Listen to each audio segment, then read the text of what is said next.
Oki Ogan Komering Ilir nomor 265/Cap/BPBD 2020 tentang penetapan status keadaan siaga darurat bencana non-alam Coronavirus Diase 2019 atau virus COVID-19 di Kabupaten Ogan Komering Ilir. Untuk itu, dihimbau kepada seluruh masyarakat Kabupaten Ogan Komering Ilir untuk menjadi perhatian.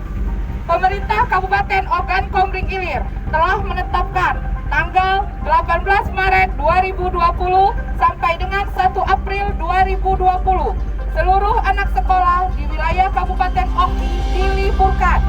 Untuk itu diminta kepada seluruh orang tua, wali murid untuk mengawasi anak-anaknya untuk tidak berkeliaran di luar rumah.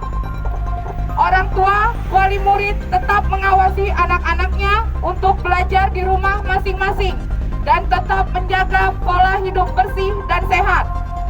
Kepada seluruh masyarakat Oki agar mengurangi kegiatan berkumpul atau bertatap muka secara langsung dengan orang-orang dalam jumlah banyak untuk mengurangi potensi penularan virus COVID-19. Satuan Polisi Pamong Praja dan Damkar Kabupaten Oki melaksanakan patroli secara rutin di wilayah hukum Kabupaten Ogan Komering Ilir. Demikian untuk menjadi perhatian.